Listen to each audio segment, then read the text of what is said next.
Champions trophy ఆరంభానికి ముందు భారత bowling గురించి ఆందోళన వ్యక్తమైంది. స్టార్ పేసర్ జస్ప్రీత్ బుమ్రా లేకపోవడంతో మన బౌలింగ్ బలహీనపడిందంటూ వార్తలు వినిపించాయి. షమి ఫిట్గా ఉన్నాడా? అనుభవం లేని హర్షదీప్ సింగ్, హర్షిత్ రాణా ఎలా బౌలింగ్ చేస్తారోనంటూ చాలా డౌట్స్ వచ్చాయి. ఇంగ్లాండ్తో వన్డే సిరీస్లో మన బౌలర్లు పూర్తి స్థాయిలోనే రాణించినా ఎక్కడో చిన్న టెన్షన్ మాత్రం ఉంటూనే ఉంది. కానీ ఛాంపియన్స్ ట్రోఫీలో మన బౌలర్లు అదరగొడుతున్నారు.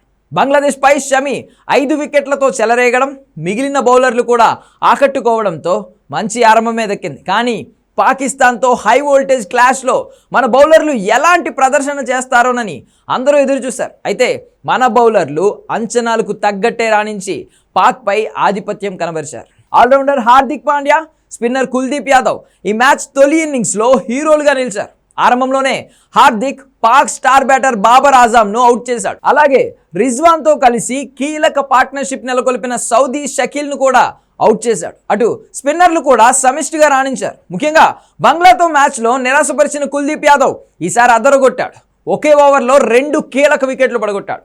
అక్షర్ పటేల్, రవీంద్ర జడేజా కూడా కీలక సమయంలో వికెట్లు తీయడంతో భారత్ పైచేయి సాధించింది.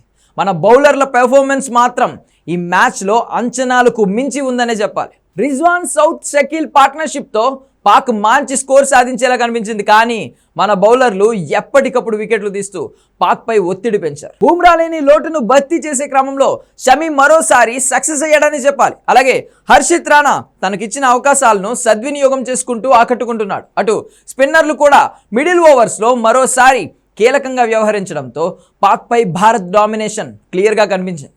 మెగా టోర్నీలో ప్రస్తుతం మిగిలిన జట్లతో పోలిస్తే బౌలింగ్ పరంగా టీమిండియానే టాప్లో ఉంది. 2 మ్యాచ్లలోనూ ప్రత్యర్థి జట్లను మన బౌలర్లు ఆల్అవుట్ చేయడమే దీనికి నిదర్శనం. మొత్తం మీద మన బౌలింగ్ ఎలా ఉంటుందో అన్న అనుమానాలకు తెరదించుతూ భారత బౌలర్లు అదరగొడుతూ ఉండడం అభిమానుల్లో జోష్ నింపుతోంది.